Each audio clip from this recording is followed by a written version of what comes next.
Hi, I'm Amanda. 3 years ago, my life flipped upside down when Dad died suddenly. Everything changed after that. Mom was drowning in grief when Greg came along. He presented himself as the savior we didn't know we needed. Calm, collected, and financially savvy. At first, it felt like he was pulling us back from the brink. But it didn't take long for his helpful advice to morph into suffocating control. Now, our house feels like a perpetual twilight zone because Greg insists on minimal lighting to cut costs. Even our landlord, Mr. Thompson, gives us strange looks during inspections, especially after catching Greg unscrewing hallway light bulbs to shave pennies off the bill. Mom, Linda, used to be vibrant, decisive. These days, she's a shadow of herself, agonizing over every dollar spent. Adding to the misery is Greg's mother, Barbara, who has practically taken up permanent residence on our couch. She's Greg's biggest fan, clapping for every absurd cost-cutting stunt. Look how clever my Greg is. She gushes as he fishes used tea bags out of the trash. 5 uses minimum, that's how you save real money. Greg's obsession goes beyond frugality. It's pathological. Appliances stay unplugged unless in use. The hot water heater is set so low that showers feel like punishment. My best friend Kate stopped visiting after Greg implemented a toilet paper rule, 1 square per use. And don't forget, guests must bring their own. We're not running a charity here, Greg would bark. Every penny saved is a penny earned. Barbara always backed him up. Young people today just don't understand the value of money. Last week, during another icy 3-minute shower, timed of course, a sharp pain stabbed through my lower right side. I thought I could brush it off, but by evening I was doubled over, trembling with fever. Mom, I called weakly from the bathroom. Something's really wrong. I think I need to go to the hospital. Greg appeared in the doorway before Mom could respond, Barbara trailing behind him like a shadow. Hospital, he snapped. Do you have any idea what emergency rooms charge? It's probably just gas. But look at her, Mom protested, her voice wavering. She's white as a sheet. Linda, don't coddle her, Barbara scolded. In my day, we didn't run to the doctor for every little stomachache. Ambulances cost thousands, Greg barked, pacing the hallway. You want to throw away months of careful saving for this? She just needs to toughen up. The room spun around me. I clutched the sink, trying to stay upright, but my legs gave out. As I crumpled to the floor, Mom's panicked voice broke through. I'm calling an ambulance, he said, reaching for her phone. Don't you dare, Greg warned, snatching it from her hand. I won't pay for. Darkness swallowed me before he could finish. When I came to, I was sprawled on the cold bathroom tiles, Mom kneeling beside me. Her trembling hands hovered over her phone, her face pale with fear. She needs help, Mom said, standing shakily to face Greg. Barbara inserted herself, her voice sharp. Linda, you're being hysterical. Back in my day, I gave my Greg ginger ale for stomach pains, saved hundreds in medical bills. You should try that. This is different, Mom shouted, moving toward the door. If you won't let me call an ambulance, I'll drive her myself. Greg laughed, the sound cruel and triumphant. Oh really, looking for these? He dangled the car keys before shoving them into his pocket. I've hidden the spare set too. Nobody's going anywhere until she stops this attention-seeking act. Right, Mother? Absolutely right, dear, Barbara chimed in. A little rest and a cold compress will fix her right up. Through the haze of pain, I tried to speak, to tell them how much worse it was getting. But all that came out was a strangled gasp. I could only manage a weak moan. The bathroom tiles seemed to spin beneath me, and despite the cold floor, my skin burned like fire. She's getting worse. Mom's voice cracked with fear. Please, Greg, she needs help. What she needs is a lesson in financial responsibility. Greg roared, his face twisting with fury. Every hospital visit is hundreds, if not thousands of dollars. Do you want us to end up in the poorhouse? Barbara chimed in, pressing a damp cloth to my forehead, which felt like sandpaper against my burning skin. Nobody believes in home remedies anymore, she lamented. Young people today run to doctors for every sniffle and ache. The front door creaked open, interrupting Barbara's lecture. Hello, is anyone here? A familiar voice called out. The door was ajar. Movie night, remember. Sorry I'm early, but I brought popcorn. Kate stopped mid-sentence as her eyes landed on me. Oh my God, Amanda. She dropped her bags and rushed to my side, her hand brushing my forehead. She yanked it back instantly. She's burning up. What's going on? Why hasn't anyone called an ambulance? Now listen here, Greg growled, stepping toward her, his face red with anger. This is a family matter. We don't need outsiders interfering with our financial decisions. Financial decisions? Kate's voice dripped with disbelief as she glanced between Greg, Barbara, and my terrified mother. Realization dawned on her face. Without another word, Kate pulled out her phone. Don't you dare. Greg lunged for it. Do you know what the deductible is for emergency services? $5,000. I won't let you bankrupt this family with unnecessary medical bills. Unnecessary? Kate's voice turned ice cold as she dialed 911. She's barely conscious, Greg, Kate snapped, holding the phone to her ear. Barbara wrung her hands dramatically.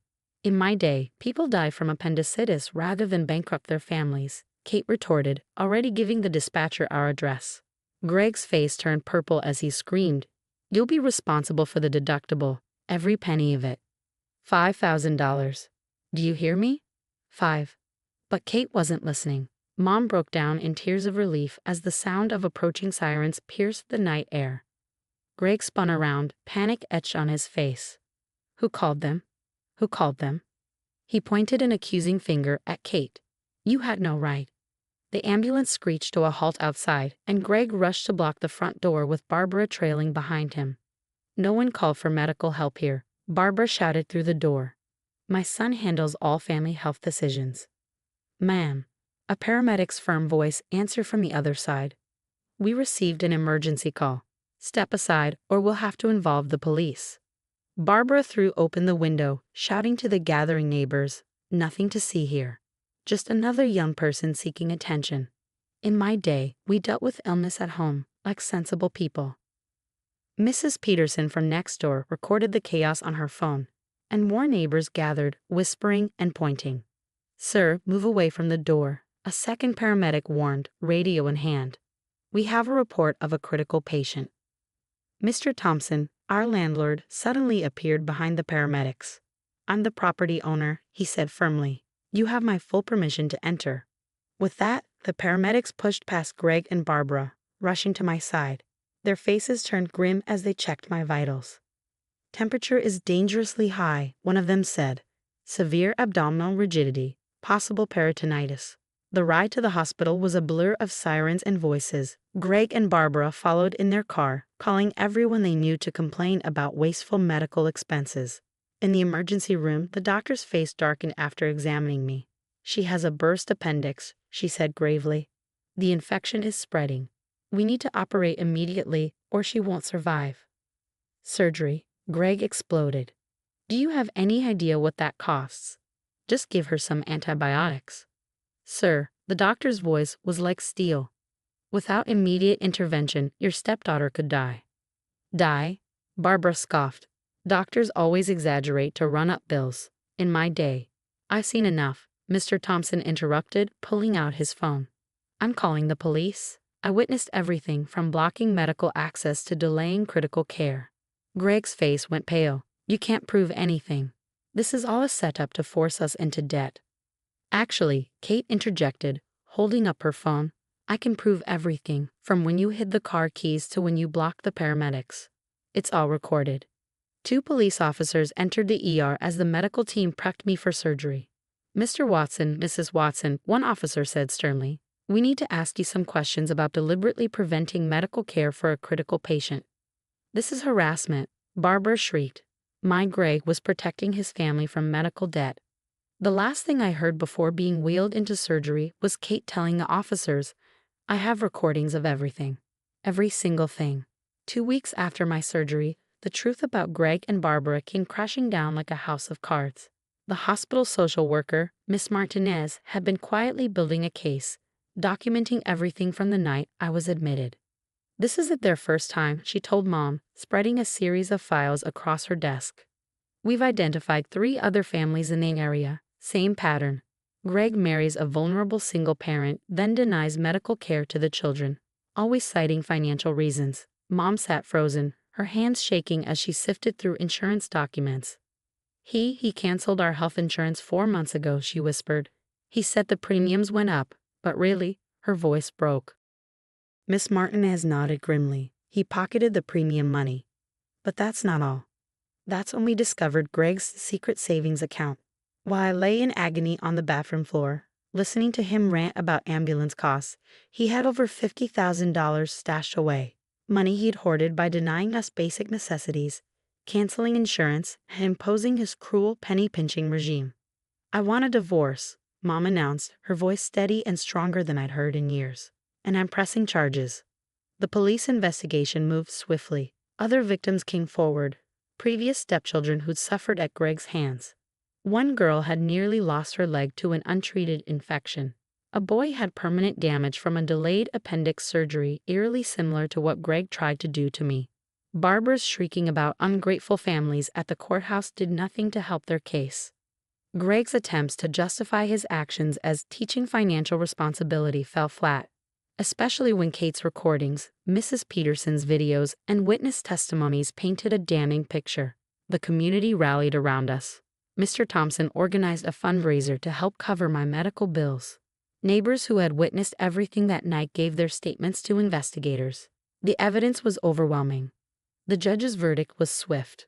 Greg was convicted of criminal endangerment and insurance fraud. Barbara, charged as an accomplice, faced penalties for actively preventing medical care and enabling Greg's abuse. Both were ordered to pay restitution.